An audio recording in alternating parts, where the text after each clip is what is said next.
انہوں نے ایسی سازشیں کی ہماری جسم کے 2 حصے کیے. کیا یہ سچ نہیں ہے کہ پنچ کے 2 حصے اگر ہوئے، ایک پار ایک آر، یہ نیشنل کانفرنس نے کانگریس کے ساتھ مل کے کیا. اوڑی کے 2 حصے کیے. اسی طرح آپ دیکھیں نوشہرہ کے 2 حصے کیے، ہمارے کرنا ٹیٹوال کے 2 حصے کیے. تو یہ اس سازش کو بے نقاب کر رہا ہے کہ ہم لوگوں کو کیوں بانٹا گیا، اور سازش کو بے نقاب کرنے کے لیے شاید یہ ووٹ بہت ضروری ہے. بڑے سارے لوگوں کو کہنا ہے کہ صاحب نارتھ پول اور ساؤتھ پول، میں کہتا ہوں جموں کشمیر کو ایک اسٹرانگ وزیر اعظم کی ضرورت ہے. ہمیں شاید اس ملک میں اتنا اسٹرانگ وزیر اعظم چاہیے جو ہمارے 72 سال کی گاؤں بھر دے. ہمارے گاؤں اتنے کہہ رہے ہیں کہ اگر ہم رونے پہ آئے شاید روتے ہی رہیں گے، آنسوں سے ایک سیلاب بھر پائے گا. لیکن ہمیں یقین ہے کہ جو ہمارے ساتھ 72 سال زیادتیاں ہوئی ہیں، نریندر مودی جی اور امت شاہ شاید اس کا ازالہ ضرور کریں گے. ہمارے نوجوان انتظار کر رہے ہیں کہ ان کی پکڑ دکڑ کم بند ہو جائے گی. ہماری بیٹیاں انتظار کر رہی ہیں کہ وہ گریجویٹ پوسٹ گریجویٹ ہے، ان کو حق والے کو حق کیسے ملے گا. ہم اس دن کا انتظار کر رہے ہیں جس دن نوکریاں یہاں بکیں گی نہیں. ہم اس دن کا انتظار کر رہے ہیں جس دن ہماری بیسک جمہوریت واپس ہو. ہم اپنے لوگوں کو الیکٹ کریں اور ان کی سرکار یہاں بنے تاکہ وہ لوگوں کی خدمت کریں.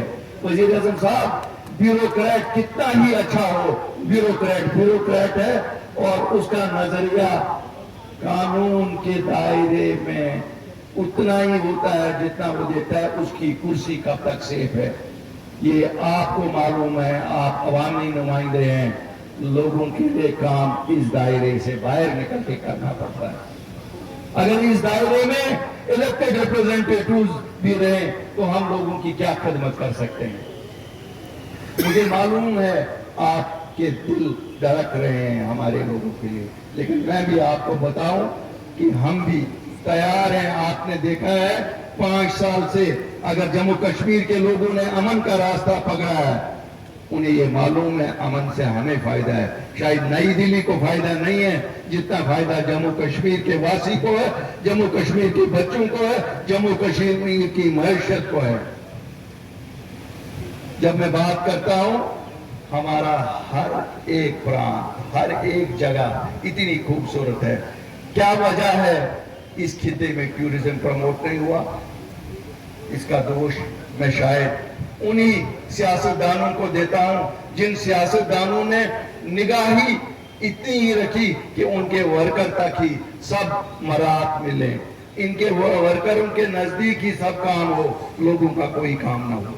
میں پونچھ اور راجوری خطے کے لوگوں سے ایک وعدہ کرتا ہوں، اللہ کرے کہ یہ آپ کا امیدوار ظفر اقبال منہاس صاحب پارلیمنٹ میں پہنچے، اور انشاءاللہ جو آپ کو لگتا ہے یہ شاہراہ جو آپ کی بند ہے جسے کہتے ہیں مغل ٹنل، جس کے آپ 2 جگہ سے چاہتے ہیں کہ اس کی ٹنل بن جائے، انشاءاللہ گڈکری صاحب نے سروے اعلان کیے، ظفر منہاس صاحب کا یہ پہلا کرتا ہوا وہاں جا کے ہوگا کہ اس کی سینکشن لائے تاکہ ہم لوگ جو 12 مہینے ایک دوسرے سے آپ ملتے رہیں. مجھے یاد ہے میں ایک سرکار میں وزیر تھا اور اسی جگہ پہ مرحوم وزیر اعلیٰ نے کھڑا ہو کے بولا میں کچھ وعدہ نہیں کروں گا، الطاف بخاری تم وعدہ کرو. تب میں سمجھا نہیں، میں وزیر تھا، وہ وزیر اعلیٰ تھے، مجھے پتا نہیں تھی وہ ان کی آخری تقریر پونچھ میں ہوگی. مجھے یہ بھی پتا نہیں تھی کہ میرا کوئی پولیٹیکل رول آگے ہوگا. میں اٹھا، میں نے تقریر کی اور کہا کہ میں وعدہ کرتا ہوں کہ مغل ٹنل ضرور بنے گی. تب میں ورکس منسٹر تھا. اللہ کرے میں وہ وعدہ پورا کروں، اور میں آپ لوگوں کو وعدہ دیتا ہوں میں ضرور وہ وعدہ پورا کروں گا. ہم نے اس وقت ایک اور سڑک کا اس وقت یہاں سنگ میل رکھا تھا، وہ یہاں سے اوڑی کو کنیکٹ کر رہی تھی بھارت مالا میں. نرمل سنگھ جی بی جے پی کے ڈپٹی چیف منسٹر تھے اور مفتی صاحب اس سرکار کے وزیر اعلیٰ تھے. مجھے یاد ہے میں پونچھ एयरपोर्ट पे नीचे उतरा तो उन्होंने मुझे कहा तुम अब इधर ही बैठो। मैंने कहा क्यों? कहा तुमने मुझे कहा कि जेके पीसीसी के ठेके वर्करान में तब्दील दिए जाते हैं, वो किसी नॉर्म से नहीं दिए जाते हैं। जब तक मैं वापस आऊं एक डिसीजन निकालो कि काम टेंडर से होगा, काम टेंडर से होगा। और मुझे याद है खुद वहां गए, मैंने उतने देर में 20 मिनट में वो ऑर्डर निकाला। और जो आप फांसी का फंदा आज देख रहे हैं, काफी सारे उस वक्त के वजीरों के गले में वो उसी ऑर्डर की वजह से, क्यों उन्होंने अपने रिश्तेदारों में, अपने हवारियों में, मवारियों में ठेके बांटे थे। जब आज मैं आप लोगों से यहाँ खिताब कर रहा हूँ, मैं देख रहा हूँ मेरे सामने पुंछ के सरदार नहीं आए। मुझे ये मालूम है उनकी दिक्कतें क्या है। ये बात नहीं है कि उनकी दिक्कतें नहीं है, जरूर है कि हम लोग नामुकम्मल हैं एक दूसरे के बिना। हम सभी लोग, चाहे हिंदू हो, मुसलमान हो, सिख हो, हम सब जम्मू कश्मीर के वासी हैं और हम सबको मिलके अपनी इस रियासत को भी वापस लाना है और हमें अपने जमहूरी हुकूक को भी वापस लाना है। जिंदगी में आप दोबारा सोसाइटी में शामिल होने का मौका नहीं दिया जाएगा। एक जो FIR राज है, एक जो राज यहाँ PSA का राज है, एक जो राज वेरिफिकेशन का है, आपका वोट, उसको खत्म करने के लिए भी जरूरी है।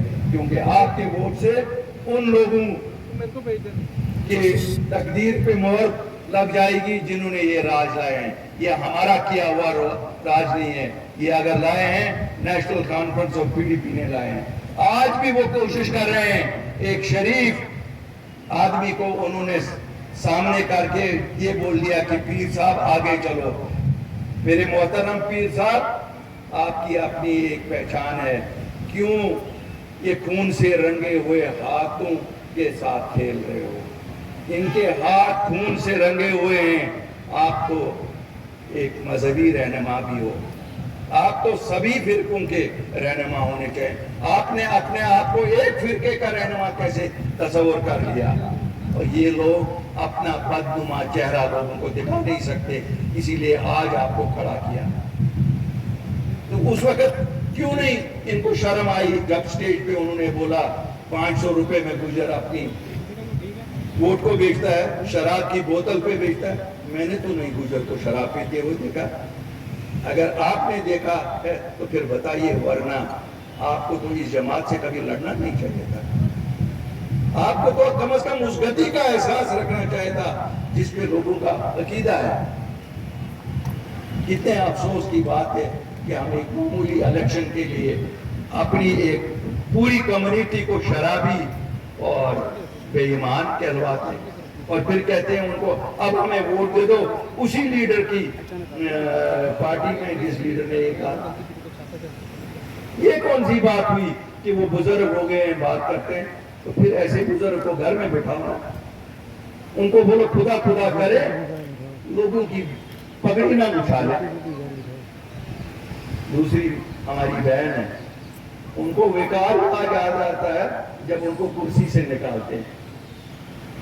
अब हम तो दरखास्त ही कर सकते हैं साहब, इनको पट्टे पे लिख के दे दो दोनों खानदानों को कि जब तक जिंदा हैं यही लोग कुर्सी पे, इनको वो वजीफा दे दो। क्योंकि कहते हैं कि जब आदर शाह जफर को यहाँ हिंदुस्तान से बर्मा भेजा गया, वजीफा फिर भी कुछ दिया अंग्रेजों ने। इसी तरह मैं कहता हूँ अब ये इक़्तिदार के लायक रहे नहीं, क्यों इन्होंने लोगों का खून चूसा 72 साल।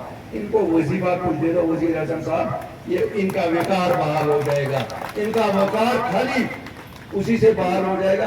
बाकी झंडा तो ये कोई ना कोई लगाएंगे। एक तो वो तो कहती थी झंडा कोई नहीं उठाएगा, मुझे लगता है उसकी पूरी उम्र गुजर जाएगी। झंडे इतने हैं कि गिनती नहीं कर पाएगी, इतने मुल्क के झंडे हर जगह लहराए हैं और लहराएंगे।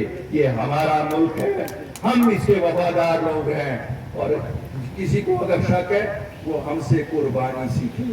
हम लोग सीने पे गोली लेते हैं जो पार से आती है, हमारे लोग शहीद हो जाते हैं, हमारे लोग कुर्बानी देते हैं, चाहे वो पुंछ का है, राजौरी का है, उड़ी का है, नौशहरा का है, आरसपोरा का है, केरल का है, गुरेज का है, हमें क्या बताएगा कोई कि कुर्बानी किसे कहते हैं? मुझे कोई बम्बई में बैठ के ये नहीं कह सकता है। मुझे बड़ी खुशी है कि शिवसेना उनकी मदद कर रही है। शिवसेना के लीडरान से मैं कहता हूं, अब आपने ठेले तो उनके बहुत भर दिए, अब क्या मदद करनी है? वो उनको तो ठेले ही भरवाने होते हैं। आपने बम्बई से ठेले पकड़ ले और नेशनल कॉन्फ्रेंस और पीडीपी को दे दिए। मुझे लगता है वो आपके लिए चाय का इंतजाम भी कहीं नहीं करेंगे, क्यों? इनकी खसलत ऐसी है। इनको याद कोई कब तक है, जब तक इनके हाथ में माया सौंप दिया तो आपको ही नहीं और हमको ही नहीं। शायद इस बड़ी कॉन्स्टिट्यूंसी को 2 कॉन्स्टिट्यूंसियां पार्लियामेंट की बननी चाहिए। कोशिश करेंगे, जरूर कोशिश करेंगे कि पुंछ राजौरी भी एक पार्लियामेंट्री कॉन्स्टिट्यूंसी बने और अनंतनाग भी बने। तवाज़ुन भी पूरा बरकरार रहेगा। जम्मू खिते में भी 3 सीटें हो जाएंगी पार्लियामेंट की और कश्मीर में भी 3 सीटें हो जाएंगी। क्यों ना? हर एक को हक है और हमें तो ज्यादा ही हक है। अब हमें कोई कहता पॉपुलेशन, जनाब लद्दाख में तो कितने 2.5 लाख लोगों पे आपने सीट दी है। हमें हिल काउंसिल भी दे दो ना, यहाँ पे हिल काउंसिल दे दो उसी तर्ज पे राजौरी और पुंछ को। कम से कम शिकवा तो दूर हो जाएगा कि वो हमारे साथ ज्यादती हो रही है। मेरे दोस्त ने काफी कुछ टूरिज्म के बारे में लिखा है, लेकिन मैं इनको यकीन दिलाता हूं कि जो लॉरेंस से गंडोला बन रहा है वो तोसमाधान तक और तोसमाधान से नीचे भी बन रहा है। इंशाल्लाह वो भी कनेक्ट हो जाएगा और आप सब लोगों का भी कश्मीर के साथ वास्ता 12 महीने के लिए कोई ना कोई जरूरी देगा। यहाँ बात करता हूँ, बहुत आभारी हूँ, क्योंकि मदद करनी बहुत बड़ी बात होती है और वहां जहां पता हो कि हम ये सीट खुद निकाल सकते हैं। मैं होम मिनिस्टर साहब का और इस क़यादत का शुक्रिया अदा करता हूँ। उन्होंने समझा कि शायद जम्मू कश्मीर के इतिहाद के लिए ये जरूरी है कि यहाँ इलाकाई पार्टियां लड़ें और जाहिर है इलाकाई पार्टियों में एक ही पार्टी है जो खानदानी राज को खत्म कर सकती है या खिलाफ है। हम किसी खानदान को बिलोंग नहीं करते हैं। ये पार्टी अपनी पार्टी आप लोगों की है। कल यहाँ कोई हमारे खानदान में से इसमें नहीं आएगा। मेरा बेटा नहीं होगा, मेरा भाई नहीं होगा, आप होंगे। मेरे क्लास फेलो हैं वहां बैठे हुए सरदार साहब, आप होंगे, जरूर होंगे। आप हो सकते हैं, कोई और हो सकता है, आम आदमी हो सकता है। आज इन्होंने हमारे साथ खड़ा रह के शायद लोगों में इस अहद को मुस्तहकम कर दिया कि ये वाकई खानदानी राज के खिलाफ है और इनका और हमारा खड़ा होना अक्कासी करता है इनके उस उसूल का कि ये खानदानी राज के खिलाफ है। वरना हमें भी लगता था कहीं ना कहीं ये कहते जरूर हैं कि हम खानदानी राज के खिलाफ हैं, कहीं 2014 की तरह फिर